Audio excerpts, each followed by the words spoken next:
Welcome to the deep dive. Today, we are really getting into something fascinating. It's this incredible synthesis of, well, classical Greek myths, Stoic thinking, and this deep human need for, let's call it self-sovereignty. Yeah, it's a powerful mix. Our mission today isn't just, looking back at the Olympian gods as stories. It's about pulling out some really practical, maybe even surprising wisdom from this core idea. Olympus isn't just a mountain in Greece. It's actually, well, it's a map of your own mind. That's absolutely the heart of it. The sources we've looked at, you've got Marcus Aurelius, Seneca, but also older philosophical takes on the myths themselves.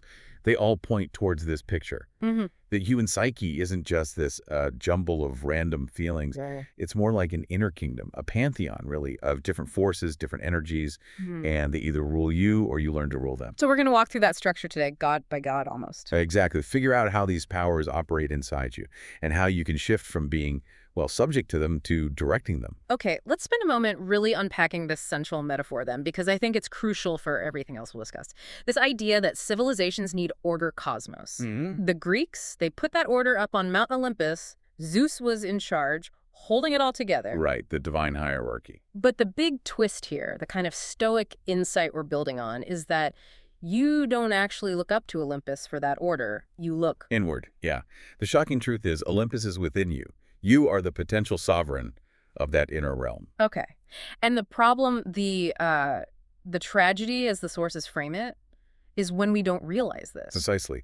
The tragedy, particularly for, let's say, modern man, as they put it, is living under a kind of psychological occupation, an invasion. An invasion. How so? Well, instead of being governed by our own reason, our own inner Zeus, we get ruled by whichever inner god happens to be shouting the loudest. Ah, I see. So one moment it's... It could be Ares' fury, right?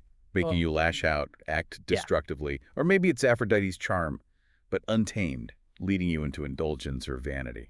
Or even Poseidon's moods, just dragging you down into melancholy or anxiety without you understanding why. Exactly. You're just tossed about by these forces instead of governing them. So the whole point of this deep dive then is restoration. It's about achieving what the sources call ontological sovereignty. That sounds very grand. It is grand, but it's also intensely practical. It's about aligning yourself, your core being, with that divine reason, the Logos.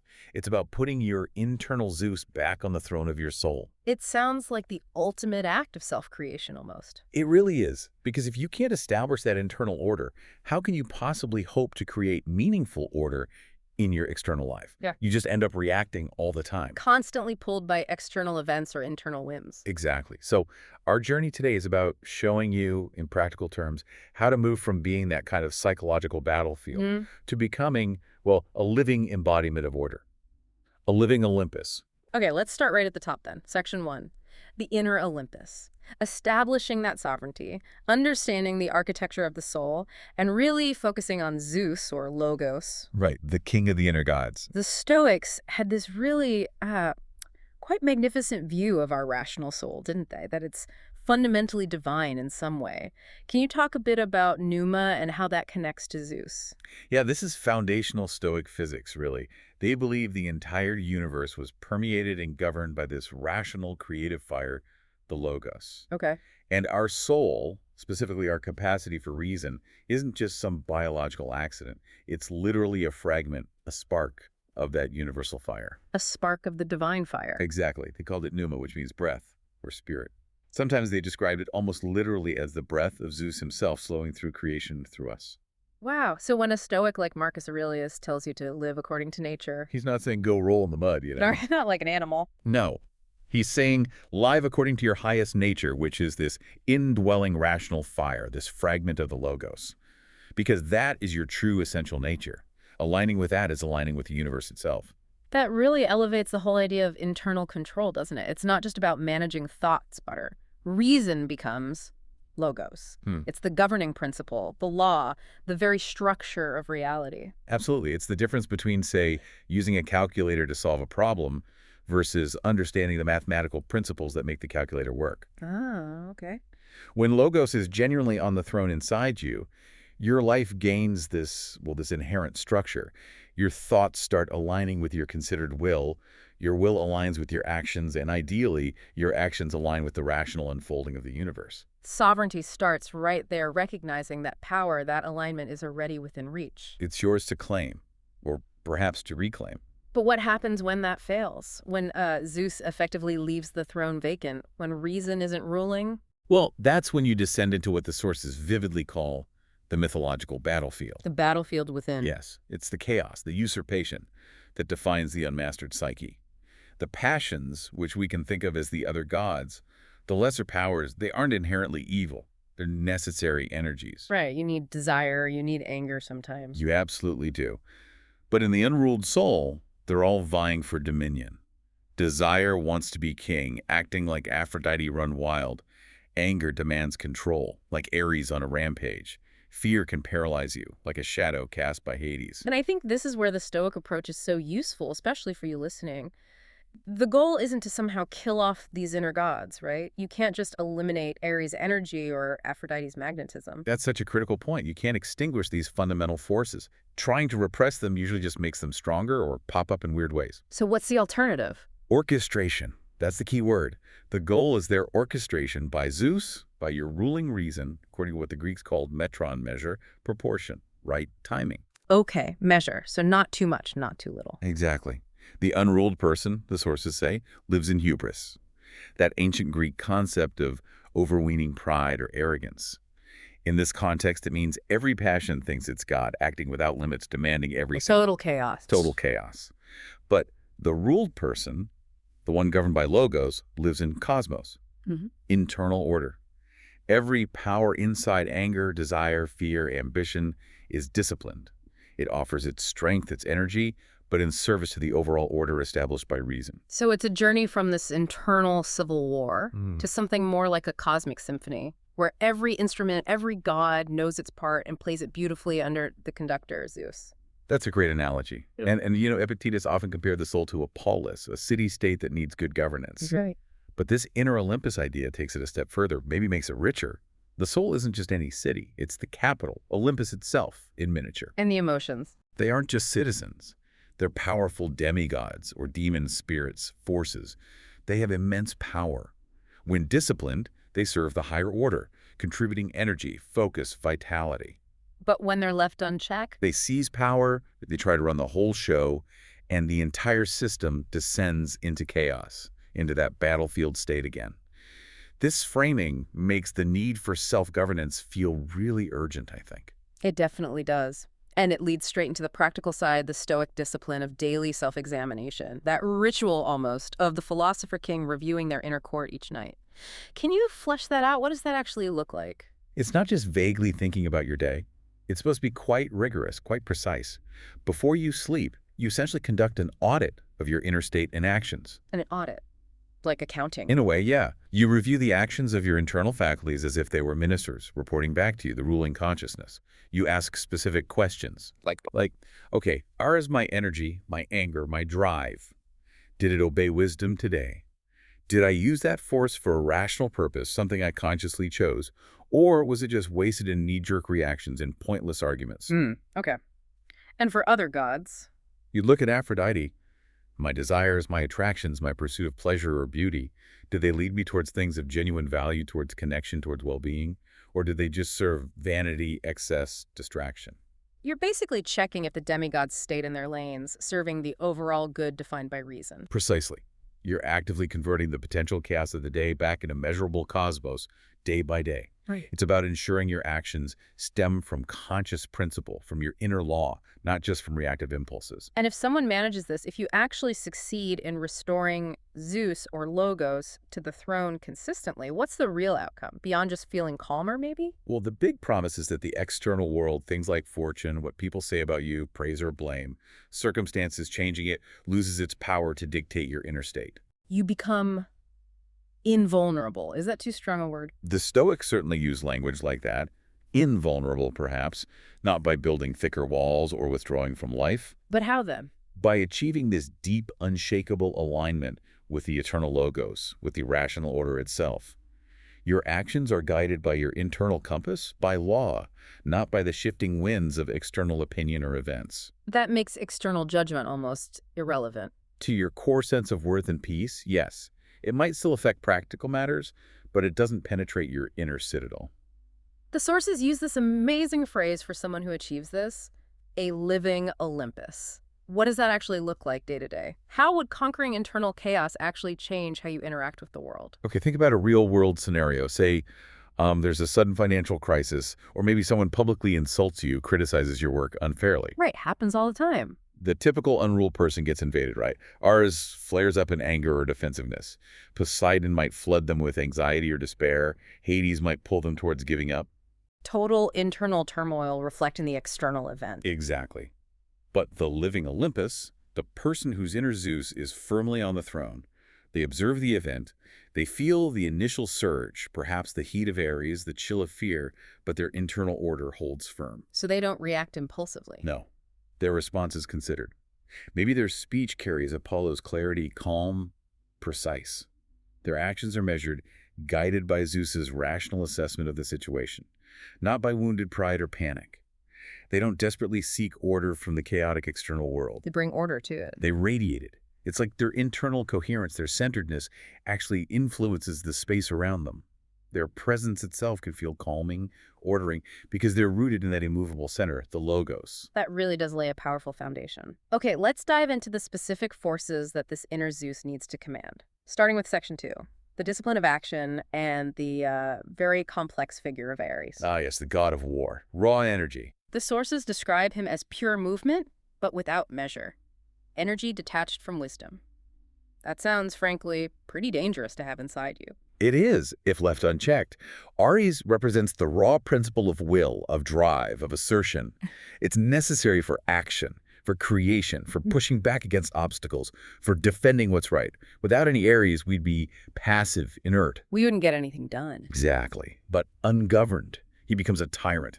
Blind rage, explosive temper fits, reckless ambition that ignores consequences, just charging ahead without any foresight. So the task isn't to kill Ares. Impossible and undesirable. You need that fire, that passion, that energy to live fully. The monumental task is to civilize him, to make Ares the effective, disciplined servant of Logos, not its impulsive usurper. This brings up that classic mythological contrast, doesn't it? Force versus form, Ares versus Athena. Absolutely. Think about how they're often depicted. Ares charges into battle, maybe fueled by bloodlust, no real strategy, just pure aggression. Athena, also a warrior deity, commands with intellect, with strategy, with foresight, with tactical patience. She represents wisdom applied to conflict. And that duality really defines psychological mastery here. It's the core of it, passion pathos in Greek. It's the raw energy of Ares. It's powerful, but it's essentially neutral until it gets directed. Directed by reason. Directed by reason, by Logos, which is Athena's sphere, operating under Zeus's overall command. The Stoic goal isn't suppression, it's transmutation, taking that volatile, potentially destructive energy of passion and converting it into disciplined, focused strength, purposeful action. If Ares is cut off from Athena's strategic mind and Zeus's sense of measure, that powerful energy just burns things down, including yourself. Or it can even freeze you if it turns into undirected anxiety. Okay, but I have to push back a little here. Because in modern psychology, there's a lot of talk about validating emotions, expressing anger healthfully. Doesn't the Stoic approach, especially with someone like Seneca calling anger a brief madness, risk unhealthy repression, making us seem cold or disconnected? That's a really important question. We have to be careful with the interpretation. Let's look at Seneca's view closely.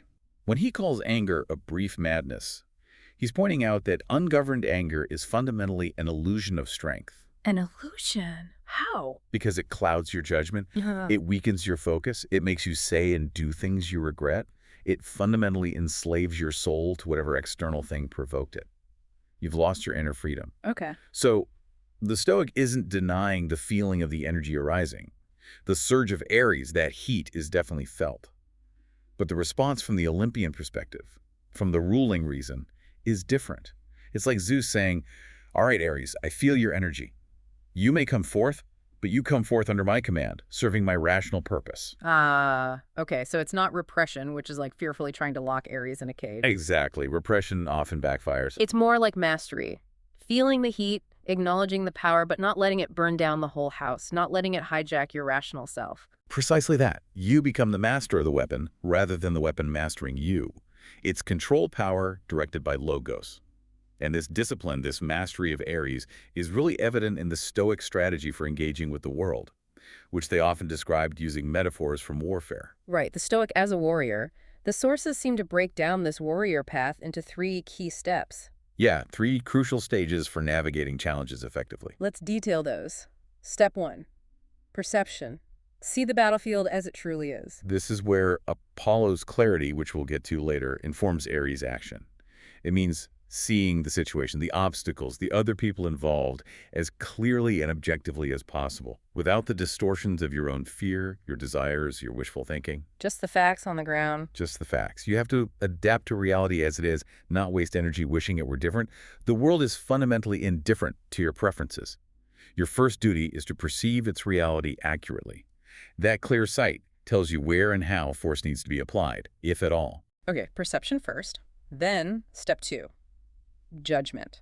And this ties right back to that core Stoic idea, the dichotomy of control. Absolutely central. You have to constantly, clearly distinguish what actually depends on your own choices, your judgments, your actions, your will, from everything that does not depend on you. Which is pretty much everything else. Outcomes, other people's reactions, external events, fortune, fate, call it what you will. This distinction is vital because it ensures that Aries' precious energy, your willpower, is deployed only where it can actually have an effect. Which is primarily internally, on your own responses. Primarily on your own judgments and actions. Wasting energy trying to force an outcome you don't control is futile and exhausting. Directing it towards your own response is the only rational strategy. Perception, judgment. And finally, step 3, action. Striking with commitment, but without attachment to the outcome. This is Aries, purified by Athena's wisdom and Zeus's command. You act decisively. You commit fully to the chosen course of action, putting in your best effort, because you recognize that your duty lies in the effort itself, in the virtuous action, not in guaranteeing a specific result, which is outside your control. Marcus Aurelius talks about this, doesn't he? Doing every action of your life as if it were the last. Exactly. That brings a certain quality to it, right? There's no room for half-heartedness or vanity or rushing, just calm, focused intensity on the task at hand, done rightly. This approach transforms even mundane work, writing a tough email, dealing with a difficult colleague, managing a crisis into a kind of sacred practice, an offering of your best self. This kind of discipline obviously requires ongoing training. It's not a one-time fix, which brings us to the idea of embracing struggle, embracing endurance. If the cosmos itself is, as some Stoics said, defined by tension, by equilibrium through opposing forces, then difficulty isn't an accident, it's the norm. To try and avoid all struggle is basically to try and avoid reality. It's futile. For the Stoic, difficulty isn't misfortune, it's training. It's the necessary resistance that builds strength. It's the forge. The forge where our character, our essence, gets tempered. Precisely. Think about the Stoic practice of premeditatio malorum, the premeditation of evils or difficulties. Right, deliberately thinking about things going wrong. It sounds morbid, but it's actually Aries being trained by foresight. You deliberately contemplate potential hardships, illness, loss, failure, physical discomfort like cold or fatigue. Not to wallow in misery or become anxious. Well, why then? To prepare your spirit, to rehearse your response, to strip these things of their power to shock and overwhelm you when they do happen. You turn potential future suffering into current proof of your inner sovereignty, your resilience. That famous Marcus Aurelius quote really nails this, doesn't it? The impediment to action advances action. What stands in the way becomes the way. Aries definitely nods along to that one. Resistance isn't something to be avoided. It's your gymnasium. It's the raw material. The obstacle stops being a dead end and becomes the very thing you use to move forward, the thing that forces you to grow stronger, more resourceful. So the real war, the most important one, isn't out there against external enemies. It's always against the inner battlefield, against your own fear, your own anger when it's irrational, your laziness, your self-pity, your illusions. And the greatest victories, then, are invisible, won silently within. Absolutely. The conquest of self is the only conquest that truly matters in the end. The disciplined Aries turns his sword inward first. Yes, cutting away the fat, the weakness, the illusion, and this internal discipline leads to genuine courage. Not bravado, but courage born of detachment.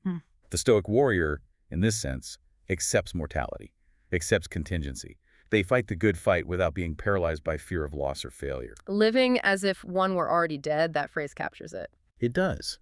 Because if you've already mentally surrendered everything that fortune can take away, what's left to fear? Nothing can be taken from the person who has already relinquished attachment to outcomes through the power of their own will, aligned with logos. So when Aries is finally mastered, truly serving logos. He's no longer just fighting external battles. He's fighting weakness itself, wherever it appears, inside or out. He becomes, you could say, hot in purpose, but cold and clear in judgment, and fundamentally invulnerable to the whims of circumstance. Okay, we've grappled with the raw power of Aries. Now let's shift focus from that martial energy to what you called the intellectual axis. Starting with Apollo, god of light, music, prophecy. If Aries is pure, unmeasured force. Then Apollo is the principle that brings order, form, clarity, and beauty to that energy. He represents metron measure, proportion in its highest sense. He's like the divine architect of perception itself. How so architect of perception? Well, the untrained mind, the one ruled by passions, perceives reality through a fog, right? Yeah. Distorted by fears, desires, biases. The Apollonian mind, the mind striving for clarity, aims to see the underlying geometry, the pure structure, the objective truth of things. And his famous quality, serenity, ataraxia. That's key here. Absolutely. Ataraxia isn't sleepiness. It's the profound inner stillness, the undisturbed clarity that's necessary for truth to appear without distortion. Apollo embodies clarity of judgment and the harmony that results from that clarity in the soul. This links directly to his famous inscription at Delphi, Medan again, nothing in excess. The core Apollonian law. Metron ariston measure is best. This is almost like the Stoics' aesthetic commandment. Aesthetic, as in beauty. Yes, because for the Stoic influenced by Apollo, virtue isn't just about being good in a moralistic sense. It's about proportion. It's about harmony, like a sculptor chipping away excess stone to reveal the perfect form within. The Stoic removes excess desire, excess fear, excess reaction. Exactly. Until only the essential, rational core remains. In that process, simplicity becomes strength. Restraint isn't weakness. It becomes a form of elegance, of power. True freedom isn't found in limitless indulgence, but in the mastery of form, acting within the natural, rational limits. This discipline keeps you aligned with nature's law without crushing your vitality. Maintaining that kind of pure vision, that clarity, must be incredibly difficult, though. Apollo drives the sun chariot, right? He symbolizes the light of consciousness itself. How does this clarity become a moral virtue, not just an intellectual one? That's a great point. Think of Epictetus's famous saying, "What disturbs men's minds is not events, but their judgments on events." Okay. If our judgments or perceptions are the root of nearly all our inner turmoil, then Apollo's primary task is to purify the lens of the mind, to polish it until it reflects reality accurately, without the distortions of ego, fear, or craving. So clarity is moral because... Because a soul that has been purified of these distorting, destructive desires actually sees the world more truly. It perceives moral obligations, duties, and the right course of action more clearly. Self-mastery literally sharpens your moral sight. You start seeing your duty, not just chasing your preferences. But isn't there a risk here? If you're constantly striving for this perfect Apollonian order, this perfect clarity and proportion, could that lead to a kind of paralysis? Analysis paralysis, never acting because the conditions aren't perfectly reflected. That is definitely the potential shadow side of an unbalanced Apollo, yes. Yeah. It can lead to rigidity, to endless calculation, maybe even a cold detachment that refuses to engage with messy reality. So how do you avoid that? Remember, Apollo is also the god of music and harmony. His symbol is the lyre. The goal isn't static perfection. It's about tuning the soul to the cosmic order, like tuning an instrument. Ah, tuning. That implies responsiveness. Exactly. Serenity, ataraxia, isn't the dead silence of inaction. It's equilibrium amidst motion. It's dynamic calm. It's like maintaining perfect pitch, even while the symphony of the world swirls around you. The mind becomes that clear mirror, reflecting the logos, yes, but the reflection is constantly updating, adapting to the flow of events while maintaining its own internal coherence. Okay, that makes sense. And what about his connection to prophecy? How does a rational Stoic understand Apollonian prophecy without falling into, well, superstition, Yeah. fortune-telling? For the Stoic, Apollonian prophecy isn't about seeing random future events through magic.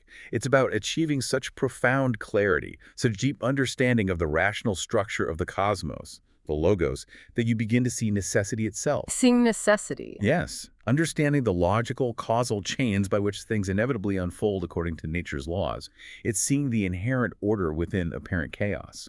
The person who achieves this level of insight no longer fights against fate or rails against what happens. They cooperate with it. They cooperate with destiny, understanding its rational basis. Their foresight becomes ethical. It allows them to prepare themselves internally, to align their will with what must be, and perhaps even prepare Aries for action that is in harmony with necessity. So the Apollonian ideal is this luminous, ordered state governed by virtue and clarity. But, as you hinted, clarity alone might not be enough. It needs a counterpart to engage with the world effectively. Exactly. Pure light needs a messenger, a way to move and interact. Which brings us perfectly to Hermes. The Quicksilver messenger god. Precisely. If Apollo represents the fixed, illuminating source of light and order, Hermes is the embodiment of that light in motion. He's Quicksilver intelligence, reason made agile, wisdom in transit. So he's the bridge between the ideal and the real. He's the crucial bridge between a fixed principle, Apollo's clarity, Zeus's law, and its fluid, adaptable application in the constantly changing circumstances of life. A potential danger for Stoicism is becoming too rigid, too brittle. Right, dogmatic. Hermes prevents that. He teaches that wisdom must be dynamic, not static. It needs to flow, to adapt, to turn every situation, even negative ones, into an advantage through quick comprehension and flexible strategy. The psychological elasticity you mentioned, the ability to change your strategy without compromising your core principles, your soul, that sounds like the essence of true adaptability. And where does it come from? The sources suggest it arises directly from inner detachment. Detachment again. Yes. The person who owns nothing internally, not even their most cherished plans, their fixed opinions, their ego, is free to learn from everything and everyone. Hermes' lesson is something like, be constantly in intelligent motion, but never in frantic haste. This agility allows for what the Greeks called mantis. Mantis, cunning intelligence. Yes, but we need to be careful with the modern connotation of cunning. Right, it sounds a bit sneaky, manipulative. In the Hermetic sense, mantis isn't about deceit or falsehood. It's about strategic intelligence. It's the sharp ability to perceive the hidden structures in a situation, to see the underlying dynamics, and crucially, to turn obstacles themselves into the means for success. Like Epictetus said, make use of what happens as material for your art. That is pure Hermes. The wise person doesn't just bemoan difficult circumstances, they navigate them intelligently. They see the secret opportunity hidden within the problem. If a door is locked, the Hermetic mind doesn't just stand there banging on it or complaining. It looks for another way. It finds a way around, or over, or under. Or maybe it figures out how to use the locked door itself as part of the new plan. It's resourcefulness born of clear perception and agile thinking. Hermes is also famously the god of speech, the messenger. How does that connect to the Logos? Deeply. For the Stoic, language isn't just for communication. It's a primary tool for shaping internal order and reflecting external reality accurately. The disciplined Hermetic mind uses speech with precision, with clarity, aiming for truth over mere ornament or persuasion through emotion. So refining your speech helps refine your thought. And vice versa. They're intertwined. Choosing words carefully forces you to clarify your thinking. Even silence for the Stoic isn't just absence of noise. It's an act of control, of choosing not to speak when words wouldn't serve logos. And when speech is used, eloquence becomes the deployment of language as a constructive force, reflecting truth and order. Fascinating. And what about his role as psychopomp, the guide of souls between realms, life and death, matter and spirit? How does that play out internally? Internally, this represents a very profound level of psychological mastery. It's the ability of your conscious awareness, guided by reason, to descend into the underworld of your own psyche. Into difficult emotions, fear, grief, anger. Exactly. Into strong emotions, anxieties, temptations, shadow aspects, to descend into them, observe them fully, understand their nature and origin, and then, crucially, to rise back up to the realm of reason unharmed, perhaps even strengthened by the knowledge gained. Whereas the untrained person just gets dragged down. They get dragged down and often submerged, overwhelmed by the passion or the darkness. The Hermetic mind, however, descends voluntarily, almost like an explorer or a spy gathering vital intelligence. It observes the demons without becoming possessed by them and returns to the upper world of logos with valuable understanding. That ability to process raw experience, even negative experience, and turn it into wisdom, that sounds like the ultimate alchemy of the intellect. That's a perfect way to put it. Adversity literally becomes fuel for growth. Every insult, viewed rightly, can become an insight into human nature or your own triggers. Every setback contains design material for a better approach next time. So by interpreting everything through the lens of reason and adaptability. The philosopher becomes the alchemist of their own fate. The hermetic individual is the strategist of the logos, fluent in both the language of chaos and the language of law, constantly adapting to the world while remaining anchored, fundamentally uncorrupted, in their rational core. Okay, we've covered reason, action, and intellect. Now we move to our final axis, transformation and creation. Let's start with Aphrodite. Aphrodite. Often the most challenging for people to integrate into a Stoic framework. Definitely. She's the magnetic field of being, isn't she? The principle of attraction, harmony, beauty, desire. How does she fit into this picture of self-mastery? Well, she's typically reduced just to physical desire or romantic love. But in the inner Olympus model, Aphrodite represents something much broader and deeper. She is that principle of harmony, yes, but she also teaches the discipline of beauty and, crucially, the transmutation of desire. Okay, the discipline of beauty. What does that mean? The sources are really clear on this. True beauty isn't superficial. It's manifested order. They even called it the splendor of truth. Wow. So cultivating that inner proportion we talked about with Apollo, the metron, that actually makes a person outwardly magnetic. Self-mastery radiates as a form of beauty. That's the idea. It completely reframes the pursuit of beauty. It's not primarily about cosmetics or external adornment, though taking care of the body is part of it. It's fundamentally about achieving this inner coherence, this harmony between your soul's structure and the rational order of the cosmos. That inner alignment shines outward. And the transmutation of desire, how does that work? Desire itself is just energy, raw appetite, wanting things. The Stoic path isn't necessarily to extinguish all desire that might be impossible or lead to apathy. Instead, it's about refining it. Refining it. Yes, converting that raw energy of appetite into higher aspiration.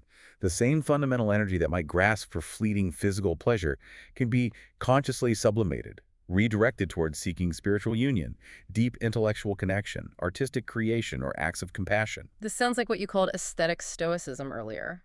Living beautifully, but as an exercise of the will, grace, but without self-indulgence, elegance, but without wasteful excess. Precisely.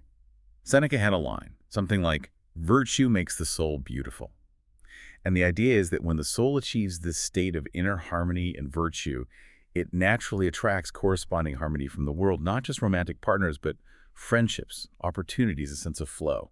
Which leads to that really intriguing idea, that alchemy of magnetism. Right. The claim that when you conquer possessive desire, the desirer somehow becomes desired. That personal magnetism isn't about trying hard, but it's an emanation that comes from inner stillness. You convert longing into luminosity. How does that work practically? Think about the energy dynamics. So much human energy is spent chasing things, validation, affection, status, pleasure. It's an outward, often needy expenditure of energy. Yeah. When you, through discipline, conquer the need behind those desires, not necessarily the desires themselves, but the desperate attachment to their fulfillment, that energy is conserved. It's redirected inward, used to cultivate your own inner garden, to perfect your soul's alignment with logos. So that conserved energy, eros, gets transmuted. It gets transmuted into new irrational presence, centeredness, inner fullness. When you stop desperately seeking things from the outside because you're cultivating richness within, you start to radiate a different quality. That kind of calm confidence. Calm confidence, self-possession, maybe even a quiet joy. You become magnetic precisely because you're not needy. That inner stillness, that self-sufficiency, is paradoxically far more attractive and commands attention much more powerfully than any amount of active, anxious pursuit. That makes sense. But let's tackle the skepticism head on. The common criticism of the Stoic approach, especially regarding Aphrodite and the body, the more earthly aspect, the pandemos who rules instinct. Isn't this all a bit puritanical? Doesn't it reject basic, healthy human pleasure? It's a fair question, given some interpretations, but the goal isn't rejection, it's governance. The Stoic doesn't despise the physical world or the body. They seek to master that realm, just like the emotional realm. So the body is seen as a temple, yes, but a functional one. Strong, healthy, capable. But it's a temple that should be ruled by the higher faculty of the mind, the logos. Pleasure isn't forbidden, but it must serve the larger goals of health, order, and rational flourishing. so anything that weakens the will. Anything that weakens the will, dulls the intellect, compromises your rational independence, or leads to harmful excess is viewed as an offense against your own inner sovereignty. It's allowing a lower appetite to usurp the throne. So pleasure is okay as long as it doesn't undermine the rule of reason. Exactly. Bodily discipline, things like exercise, mindful eating, moderation in sensual indulgence, isn't seen as punishment. It's a sacred duty, an offering to the highest aspect of the self, ensuring the lower Aphrodite serves the higher Aphrodite of harmony and order. Okay, so Aphrodite, properly understood and governed, brings warmth, harmony, and transforms desire into purposeful energy. But for creation to happen, for things to actually get built in the world, you need more than harmony. You need work, disciplined labor. And that brings us to our final figure, Yeah. Hephaestus, the divine smith. The craftsman god. Yes, if Ares is the warrior who fights and tears down, Hephaestus is the artisan who endures and builds. He's described as lame, imperfect in body, but absolutely invincible in his skill, his craft. He's the patron god of creation achieved through patience, persistence, and endurance. He builds where Ares merely battles. And his domain, the forge, is central here. It's the crucible, right? Where raw matter meets fire and is transformed. The forge is the perfect metaphor for destiny, for life's challenges. Yeah. It's where raw potential, metal, is purified and given form through intense heat and pressure, struggle, difficulty. And the crucial thing is the smith, the Hephaestian aspect of ourselves, must remain within that heat. Can't run away from the fire? Can't run away. Has to stay there calmly, patiently, persistently, applying skill. The same fire, the same challenges that would destroy someone weak or impatient actually tempers the strong, making them more resilient, more refined. So labor itself, work, becomes a virtue for the Hephaestian Stoic. Absolutely. Yeah. It's not just about earning a living or producing things. Work, when approached with the right mindset, is seen as participation in the creative act of the cosmos itself, imposing rational order onto chaos, transforming potential into actuality. And the process teaches valuable qualities. Immensely valuable. Precision. Endurance, obviously. Humility, because the material often resists. And it encourages the dissolution of the ego through intense focus on the task itself, rather than on oneself. You know, I find that detail about Hephaestus's own imperfection, his lameness, incredibly powerful in this context. His flaw is part of who he is, part of his signature. It's such an important point. It highlights a deep truth about creation and mastery. Perfection often arises from imperfection, or perhaps true beauty incorporates rather than denies the flawed nature of reality. So weakness isn't just something to overcome. Not necessarily. Weakness, once it's understood, accepted, and integrated, can actually become an instrument. It can provide a unique perspective, foster empathy, fuel determination. Hephaestus's enduring skill, despite or perhaps even because of his physical limitation, is what makes his divinity so compelling. He works with what he has. This connects straight to the Stoic emphasis on patience and precision too, doesn't it? You can't rush the forge. Mastery takes time. Absolutely. Patience, in the Hephaestion sense, isn't passive waiting or delay. It's about correct timing. It's understanding the natural rhythm of the process. The skilled smith doesn't just bang away randomly. They know when the metal is ready. Exactly. They don't rush the results because they know that time, temperature, the right sequence of action, these are all integral parts of the art itself. His calm is an active, observant calm, the stillness of someone who knows precisely when and how to strike the iron, understanding that the flame in the material will yield only when they are ready and not before. And the ultimate point, maybe, of spending time in the forge, whether it's a literal workshop or a challenging project or relationship, is that the act of creation transforms the creator, too. That's the deepest alchemy of Hephaestus. The hammer strikes both the metal and the hand holding it. By consciously shaping the external world, building the business, crafting the argument, raising the family, creating the art, you are simultaneously sculpting your internal world. Every failure becomes Instruction. Every setback demands adaptation. Every flawed attempt, if reflected upon, perfects the worker, even as they strive to perfect the work. The Hephaestion individual develops this quiet, unshakable quality. They work much, maybe speak little, and measure things by the tangible results of persistent, precise effort. They are the silent, enduring force that turns vision into durable reality, building that inner Olympus brick by patient brick. Wow. Okay, that has been an incredibly rich and detailed journey through the inner Olympus. Let's try and bring it all together now, synthesize these powerful figures for you, the listener. Yeah, let's distill the core takeaway. It's simple in concept, maybe, but definitely challenging in practice. What this synthesis offers, Stoic wisdom viewed through the lens of the Greek pantheon, is essentially a practical, step-by-step owner's manual for your own mind. for internal governance. Right. We've looked at how to harmonize all these powerful inner forces, Mm. the raw fire of Aries, The drive and energy, the clear light of Apollo, clarity and measure, the quick adaptability of Hermes, strategic intelligence in motion, the magnetic harmony of Aphrodite, transforming desire into beauty and connection, and the patient endurance of Hephaestus. the discipline of creation through labor. And the key is bringing all of them under the guidance, the rulership of reason, of Zeus, the logos within. That's the aim. The complete, well-governed inner state. And this isn't just, interesting ancient philosophy to think about. The promise here is that this is the actual path to achieving real resilience, real invulnerability. That's the claim. Becoming that individual who can genuinely remain unmoved by fortune, unbroken by resistance, as the texts sometimes say. Because the locus of control is internal. Self-rule becomes the ultimate conquest, because you're finally mastering the very forces, anger, fear, desire, distraction, that tend to enslave almost everyone else. And someone who achieves that, even partially, is living proof that internal order isn't just a nice idea. It's the only foundation worth building on, and that the only enemy who can truly defeat you is your own inner weakness, your own inner chaos. This harmonized soul is prepared, fundamentally, to meet whatever life throws at it. Okay, so that brings us to our final provocative thought. Something for you to really chew on maybe after this deep dive. It comes directly from that idea we discussed, the person who is restored to inner order, walking among others as a living Olympus. Right. So if we accept the premise that the greatest, most important victory is the one won silently, inside your own heart, if you actually manage to get your inner gods, your anger, desires, fears, energies, to consistently serve reason, then consider this. How might conquering that internal chaos literally begin to reshape your external reality, your interactions with others? What happens if you stop desperately seeking order, peace, validation from the outside world, and instead, through this inner work, you actually learn to radiate order, to radiate calm, clarity, and strength from your own centered being? How might that fundamentally change the way the world and other people respond to you? What happens when your own inner cosmos starts acting like a kind of gravitational field, subtly influencing the space and the people around you? That is definitely a deep question about power, presence, and the ripple effects of inner work. Something to explore. Indeed. Thank you for joining us for this deep dive into mastering the inner Olympus. Until next time, keep training that inner Zeus.